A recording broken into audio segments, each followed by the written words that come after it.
favorite Caribbean foods on the plate in front of you. The aroma, the taste. That's what you get from Coming Up Caribbean Restaurant and Caterers. With over 30 years experience serving authentic Caribbean food in South London. But did you know we cater nationally for your wedding, your funeral, and even your office meeting? So just scan the code today for an instant quote or call and talk to us on 07831 423 163. Coming up, succulent flavors to make your day. Coming up, take away. Bring a taste without the expense. Coming up, Caribbean Caterers, the taste without the expense. Proud sponsors of the Grantley TV show. We'll bring a taste without the expense. We'll bring a taste without the expense. We'll bring a taste without the expense.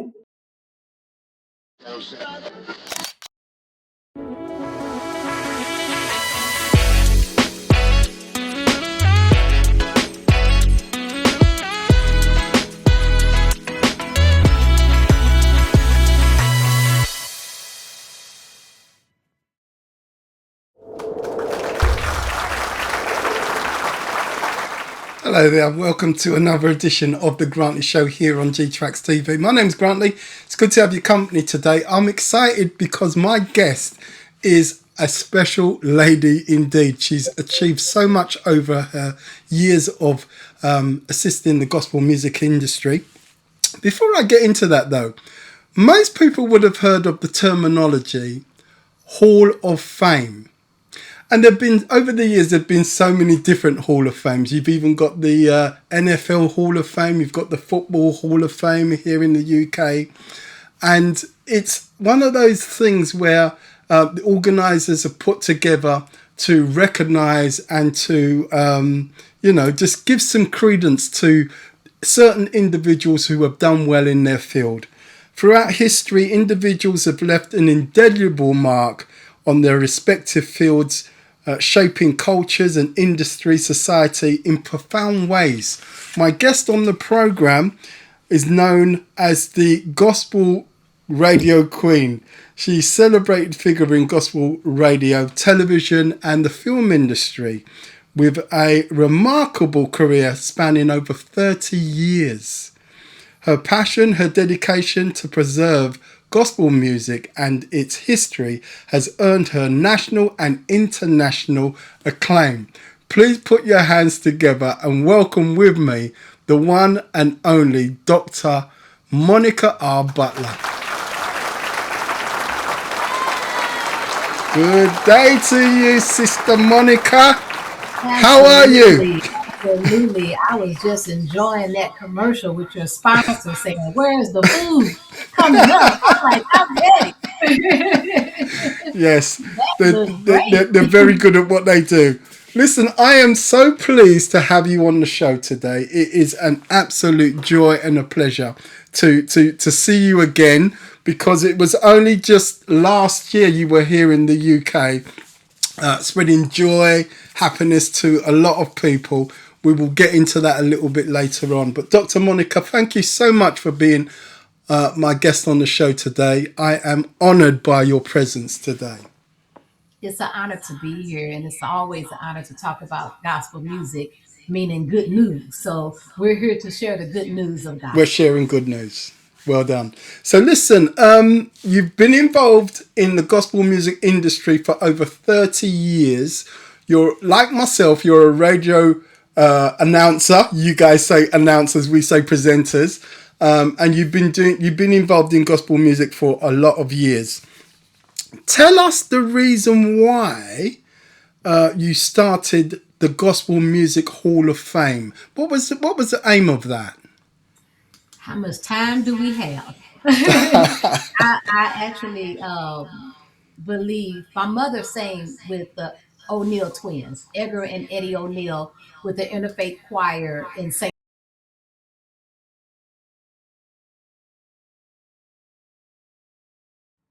they did a documentary film called Say Amen Somebody.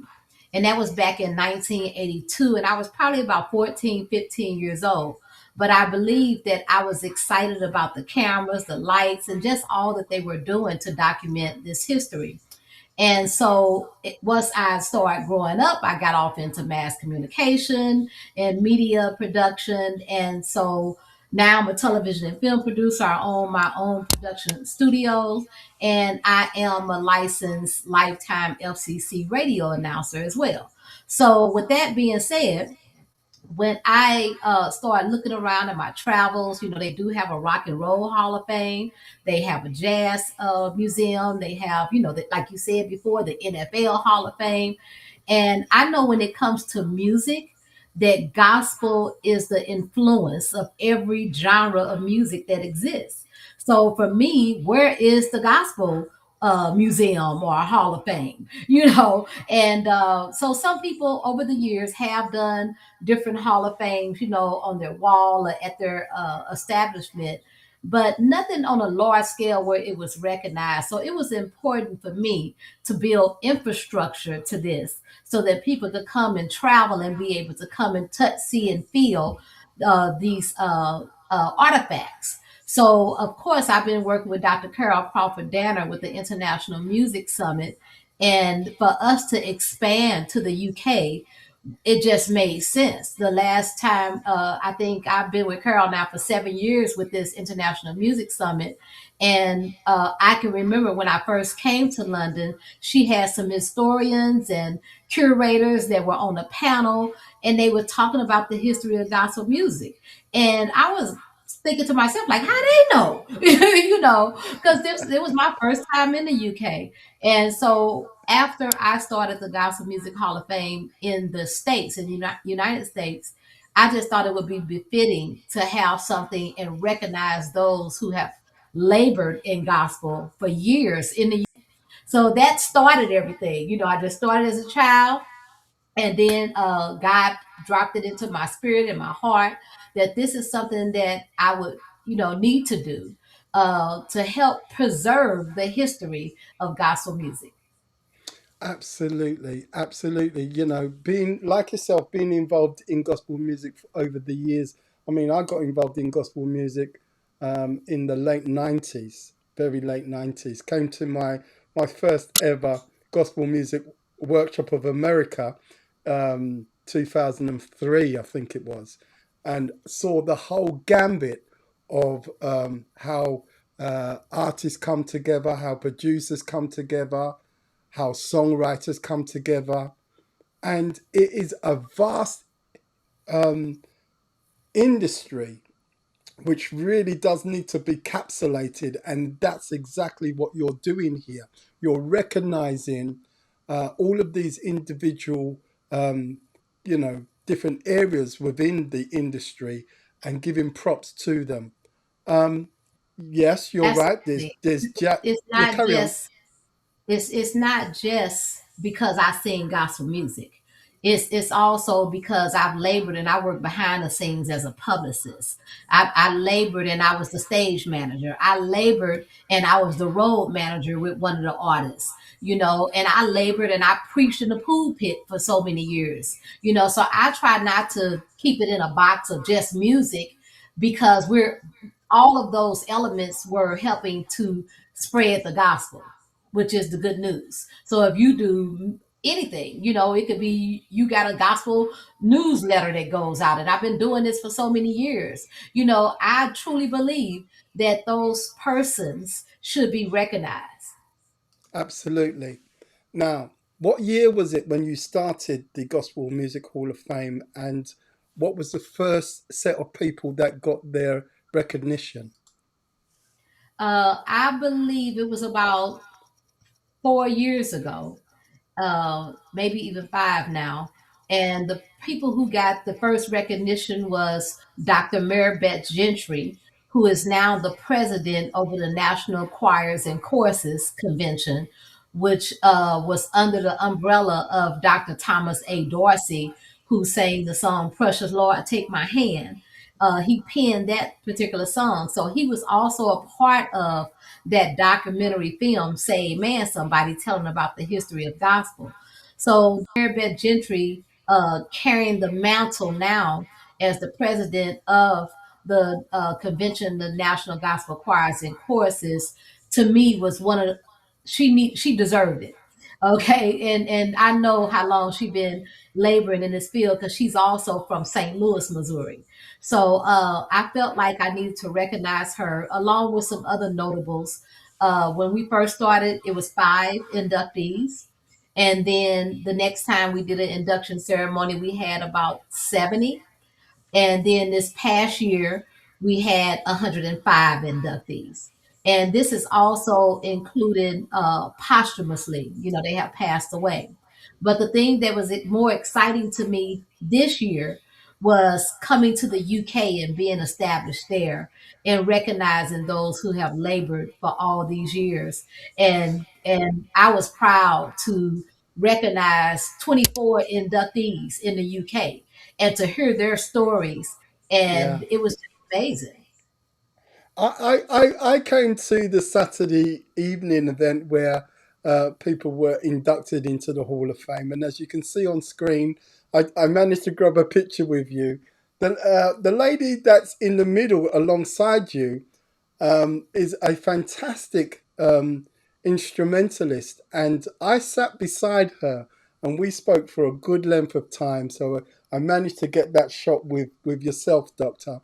And Well, to the I'm far glad. right of the screen, you've got the inductees from the UK, 23, 24 people like Karen Gibson. There's so many, Roy Francis, Charmaine Elliott, Bishop John Francis Bishop, Reuben King. There are so many, loads of people.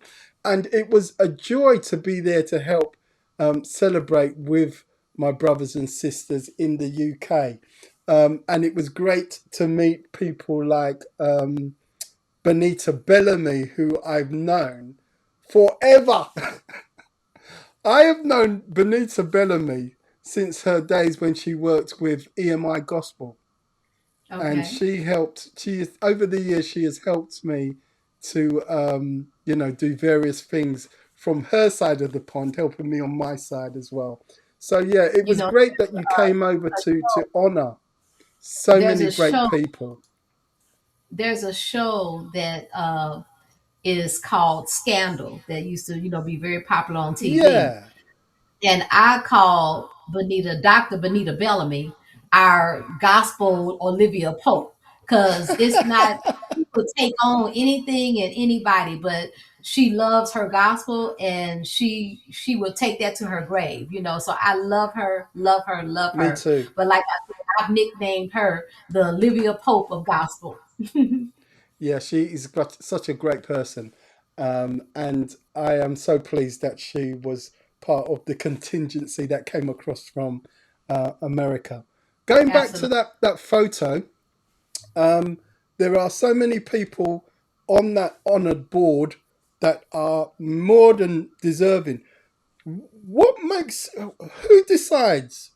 Tell me, who decides who becomes inducted into the Hall of Fame? Is there a process to this?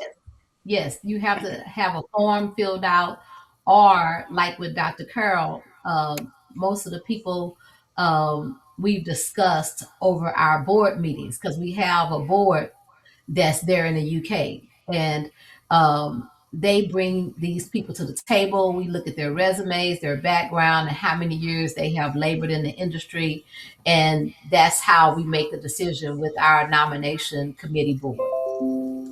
Absolutely. So yeah, there is a process that's in place, and rightly so.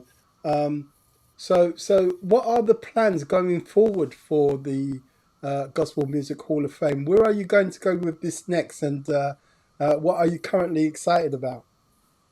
So I'm excited because I initially wanted to have a gospel music hall of fame presence in every city across the world and out of the country as well, internationally. However, at this point, we're probably only gonna we have already launched the Gospel Music Hall of Fame UK. So I think that we're gonna stick with this one for the USA, and then we're gonna have a division that's for the UK. So for our future with the UK, we will be inducting at the UK Hall of Famers every other year. So we won't induct this year, but in 2028, we'll be back and we'll be inducting some more that following year. So it's every other year that those inductions will happen. I was so pleased that at the time that you had the induction in the UK, that you decided to bring over a very good friend of mine, Miss Kimberell. Absolutely. Tell us Absolutely. And about Kim that invitation. Absolutely. So Kim sits on the advisory board of the Gospel Music Hall of Fame. And so by the time I informed her that we were going to London and going to launch one there, it was a no-brainer for her. She had to come, she had to participate. But I told her also, I expressed that this was birthed under the umbrella of the International Music Summit headed by Dr. Carol Crawford Danner. And so had I not been a part of that, I don't know where that open door would have been for the Gospel Music Hall of Fame UK to even come there. A lot of people don't realise that Dr. Carol Crawford Danner is actually from the UK. A lot of people that don't know just think that she's from America, but America, she was born here yes. in the UK and But has you listen always to her been talk and involved. you hear Yeah, it. If you listen to her talk and you hear it, and I enjoyed learning about her history as well.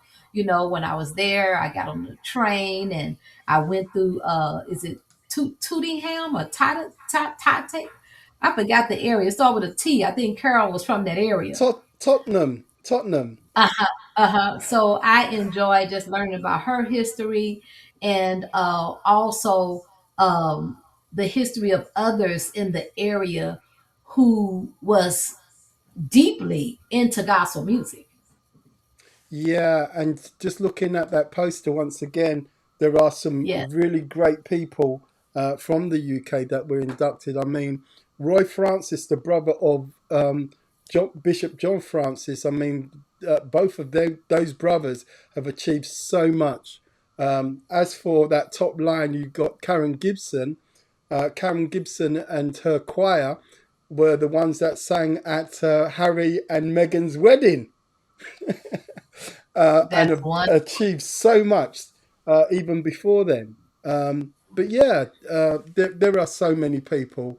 The legendary Juliet Fletcher, so many people.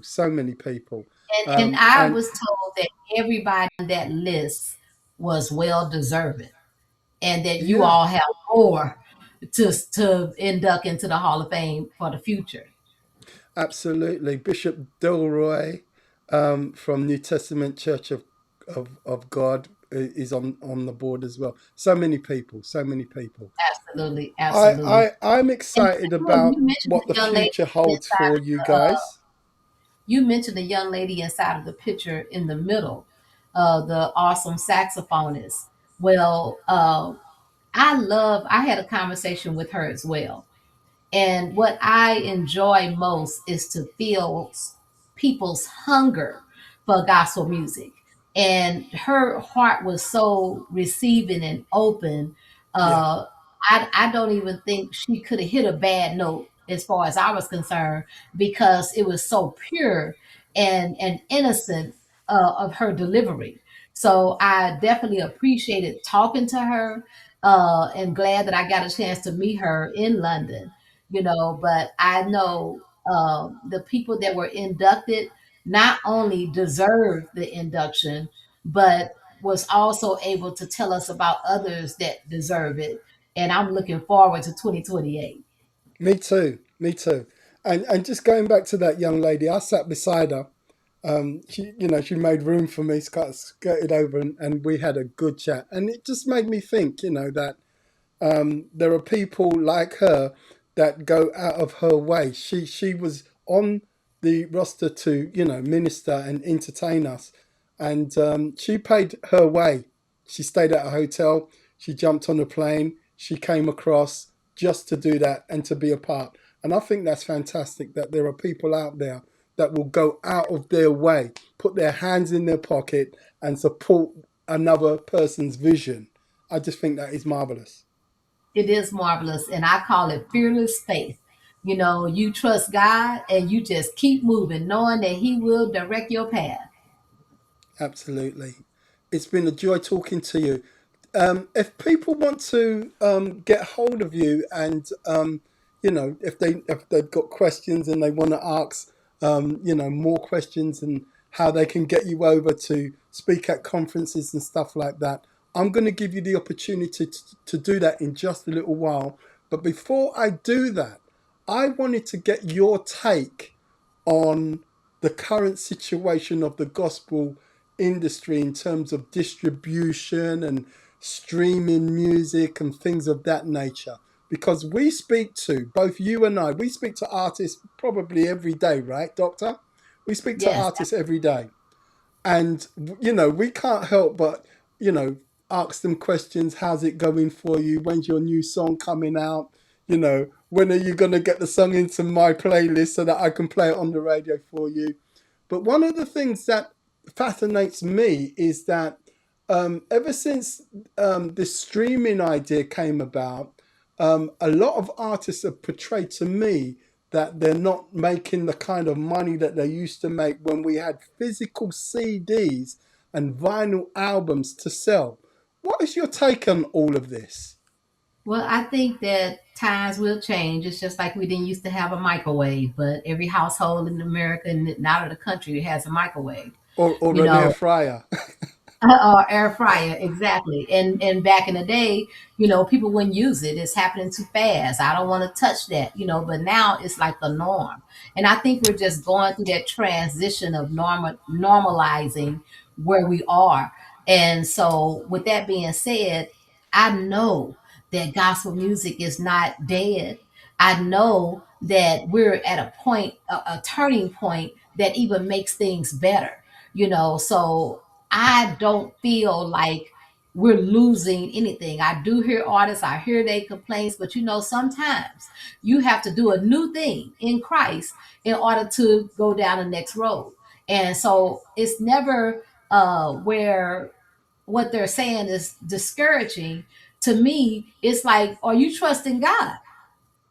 Now, are you preparing yourself for your next move? You can't stick in the old and think that you want to get in this new wine bottle, so to speak. You know what I'm saying? You got to make sure that you are educating yourself and keeping up with the times. So if something changes, you're not going to take away your morals. You're still going to love God and you're still going to do it this way, but you might have to shift. I remember when one of the major conventions, and I want to say it was probably the Gospel Music Workshop of America, decided that no, this was the Kojic convention, and they decided that they wasn't gonna do the handout programs, and they were only gonna do it digitally, and let when people came in, they was able to take their phones and scan the The program QR code, yeah.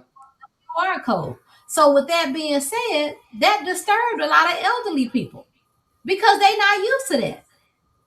And so I think it's a mixture of knowing what's out here that's coming, and then also adapting yourself enough to where you still stick with the old. So I don't think the old needs to be taken away. I just think it needs to be a level playing ground so people can be educated on what they need to do to further us in this industry. So I'm big right now on preserving the gospel music, and I'm also big on the data. How many people are listening to gospel music, and what are the different genres that you like, and how many churches will come to this particular function. To me right now, because I've been in the industry for so long, it's about the data. And with that being said, how many sales are happening? So that goes back to, I used to sell more when I used to sell the CDs out my trunk, but some of those things were not even calculated or recognized. Recorded, yeah.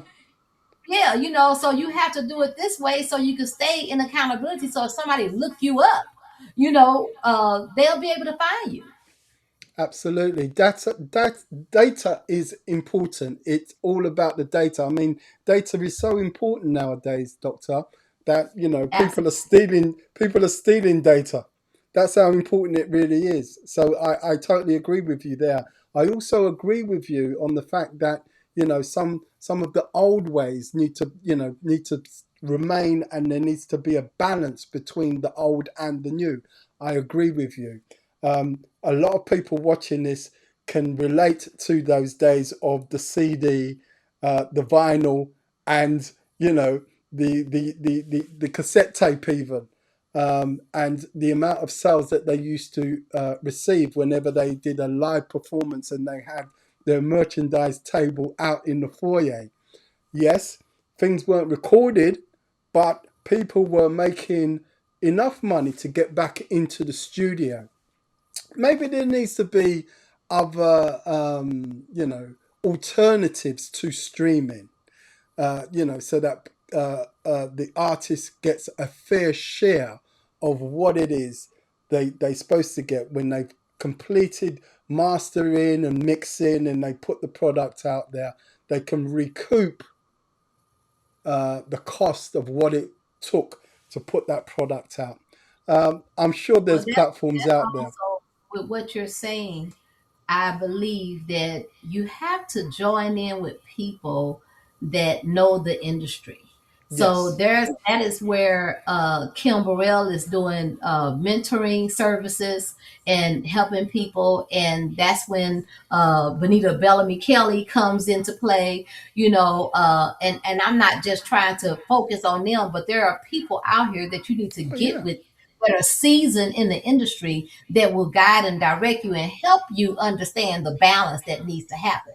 Not that I hate this because I can't sell my CDs no more. No, you can do that, but you also need to do this.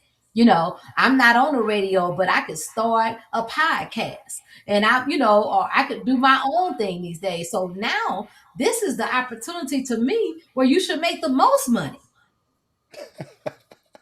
If you know how to I use the agree. tools in your hand. I agree. I agree. You've got to And if you've you got to don't think know, outside the that's box. again where you get with somebody like a Benita Bellamy Kelly, Kim Burrell, people that season. There's people that Carol Crawford Danner brings to the International Music Summit. All this is beneficial with teaching them how to log their data and the codes that are needed and things of that sort. Our people perish for the lack of knowledge.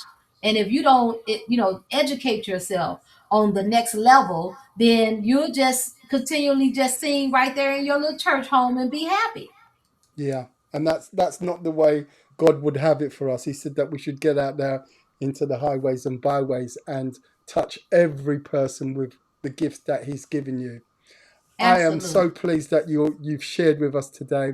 And just in case there's someone watching that says, you know what, I'd like to bring her into the UK, but how do I get hold of her? Share with us your social network platforms with us, please, before you go.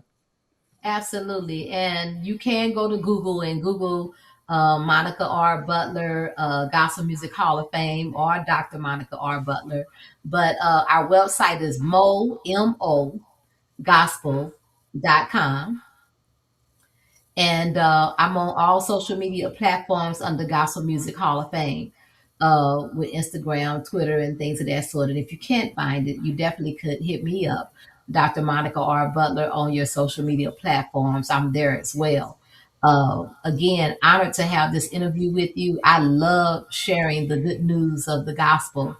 And to me, if we can't do that and show Christ within us, then why do we even call ourselves Christians?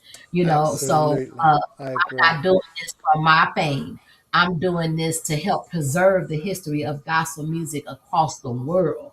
So I invite people to join in with me. And if you have any ideas or things of that sort, please reach out to me so that we can discuss and see how we can grow this industry together. We're better together than separate. Oh, definitely. I agree with you. Thank you so much, Doc. I look forward Yes. to I look forward to greeting you again in person. Thank you so much for Absolutely. being our guest on the show today. Absolutely. September in the United States is Gospel Music Heritage Month. And so we celebrate that during our induction ceremony time. And then when we were in the UK, I was shocked, but I didn't know it was Black History Month when we were there. So once I found that out, I was just excited that we were sharing that time during that season.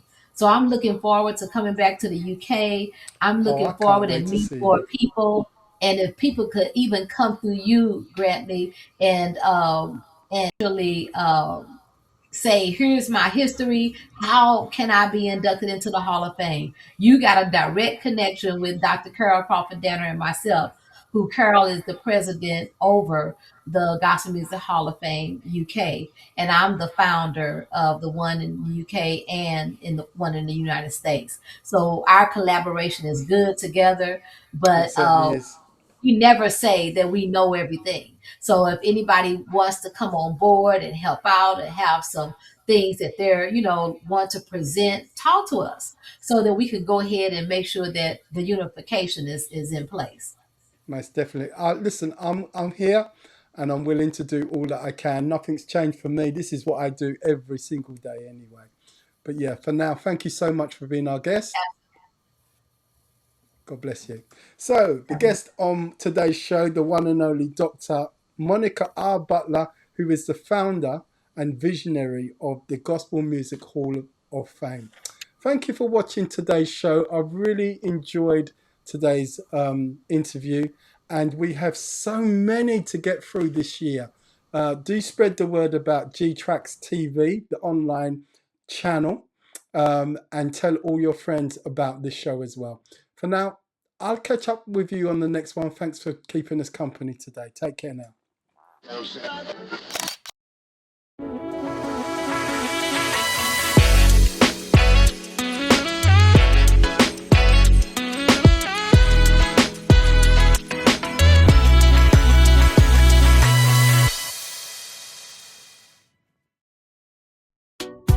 Coming up, succulent flavors to make your day.